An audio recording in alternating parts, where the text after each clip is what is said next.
When you play the Game of Thrones, you Subscribe and like. or you die. There is no middle ground. All right, hello YouTube. Welcome back to the Breakspear YouTube channel. Today's video topic is something I have been sitting on for a while. You guys haven't really voted for it. You've been interested in some other stuff, but I finally wanted to get to this topic because I think it's fascinating. So the idea I'm kind of alluding to is this idea of how do you treat a rebel? And this is going to go for pretty much any point of the story. Like, how do you treat a faction that rebels, whether it's the crown, whether against your liege lord? How do you treat them? Do you pardon them but take hostages? Do you just kill them? Do you wipe them off the face of the earth? You kind of pull a Tywin. How do you deal with a rebel? And in A Song of Ice and Fire, there's two real main philosophies. The first one, which again, I'm going to have a quote on screen right now. That clemency was best when dealing with an honourable foe. If a defeated man believes he will be pardoned, he may lay down his sword and bend the knee. Elsewise, he will fight on to the death and slay more loyal men and innocents. Is more of this idea of, pardoning them and letting them come back into the kingdom and all of that, right? So that'll kill them from wanting to, again, fight to the death. And it makes a lot of sense. But on the other hand, you have Bloodraven's POV, which, here's a quote now. That when you pardon rebels, you only plant the seeds of the next rebellion. His kind of thinks that you're just allowing rebellion to start again. If you don't, if you don't give these people strict punishments or wipe out their house, they're just going to rebel again, right? They're going to think about the good old days, and that's that. And so both of these quotes come from the second Duncan Egg novella, which is really its main focus on this exact idea. Sir Eustace Osgrey is the exact definition of how to treat a rebel. This is the whole point of that novella, is that idea. And so we're going to explore these two, but let me know down in the comments before we get into the video and I give my reasonings for both sides. What do you think is the right answer? Do you take the Tywin approach or the Bloodraven approach? Do you take a Baelor or like maybe a Baratheon approach where you pardon the people that rebel against you, make them love you or make them not want to rebel? And so, yeah, but before we get into the video, if you guys like to like, subscribe, and comment, please do. It helps the channel grow, reach our people that might like this content as well, and let's get into it. So, I want to start off by being pretty transparent. I don't think there's a right answer. If you look at both of these ideologies, neither one is right. They both have flaws in them that we see over and over and over again in this series. If we take a look at, for instance, Baelor. Well, Baelor has this whole idea of we should pardon people and things like that, which is all good and dandy, involves less killing of people and people fighting to the death. But think about the Blackfire rebellions.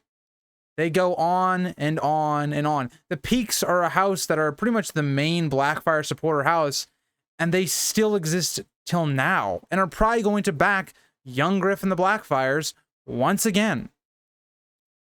If the Peaks had been destroyed right after the first Blackfire rebellion, well, maybe Maekar wouldn't have had to put down a Peak rebellion. They rebelled by themselves, by the way, and he gave his life doing so. And so I look at, a lot of the fundamental ideas here, and sometimes it works, sometimes it doesn't. The philosophies of both Bloodraven and Baelor seem very situational, that sometimes the better option is to just wipe them out. If we look at the Greyjoy rebellion, again, it's really another idea of Robert, and Baelor's kind of philosophy is pardoning. And so let's look at Balon Greyjoy. I just made a video about the Greyjoy rebellion, and I talked about one of the lasting conclusions of that video was, should Balon and the Greyjoys have even been spared? Should another ruling house have taken over control? Maybe that was the Harlaws. I think they would have been really good to put in that position. Because what we end up seeing is Balon Greyjoy isn't loyal to the crown. He's waiting for an opportunity to rebel again. If we look at Sir Eustace Osgrey, he is someone that still is a Blackfire supporter. Nothing changed. His sons died in the war effort. And again, you might be thinking, well, maybe Sir Eustace should think about what he did that allowed that to happen. He backed this Blackfire. That was his decision, and that's what kind of got his children killed. Not that the Red Dragons killed them. And so that's not how people are going to inherently look at things. They're going to look at for reasons why their loved ones died. And they're going to point to, Oh, it was the red dragons. Now, you've now made a complete and utter enemy of this person. There's no coming back from this. And that's the biggest thing, is that pardoning is great, but think about how many people that they loved or cared about died fighting you. It's something that's they're just not going to forget. And that's why I find it so interesting. It's like, how do you deal with that? How do you deal with someone that just rebels? And let's even look at it from the flip side. So let's look at it from Tywin and Bloodraven's point of view. Bloodraven has this idea that really we should be quite violent. We should kill like houses more or less, or we should, kill problems before they happen. And so Bloodraven, takes this more of an approach of killing the Blackfires when he gets a chance, right? Not pardoning people, trying to stop it from happening in the future. And the issue is, this doesn't work either, because in reality, what this does is it makes the other side hate you even more. And as soon as they see a weakness in you, they will rebel. Again, think about how this happens, right? We see Bloodraven, for instance, take Daemon II as a prisoner. That doesn't stop the Blackfires. When he dies, it doesn't stop them from coming over. They come over again with Haegon. Bloodraven defeats them again. They still come back. We look at Tywin, and you might be thinking, oh, well, the Rains, the Tarbecks, they didn't come back.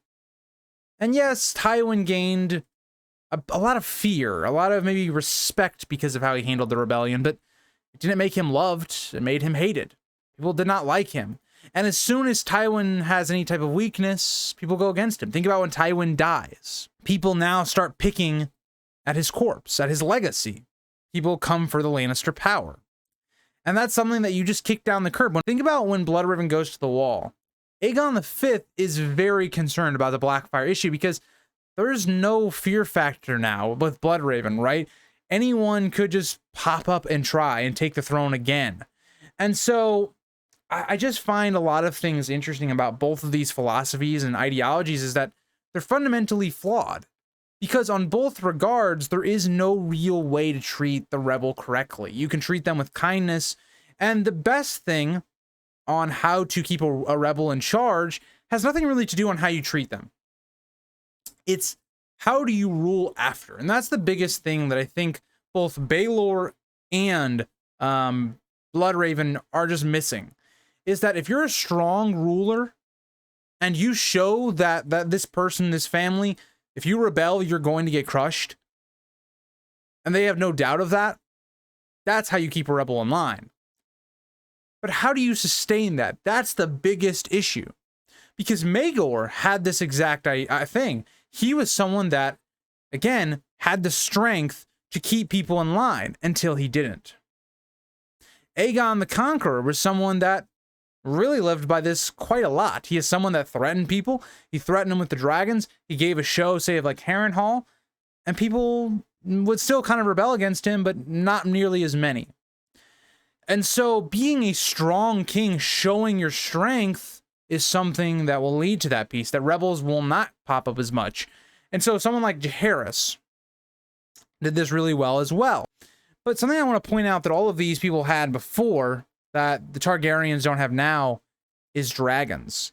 How do you show this other side of these rebels that you're stronger than them and you will put them down and kill them if you almost lost the Redgrass Field? And that was without even any of the major houses supporting the Blackfires.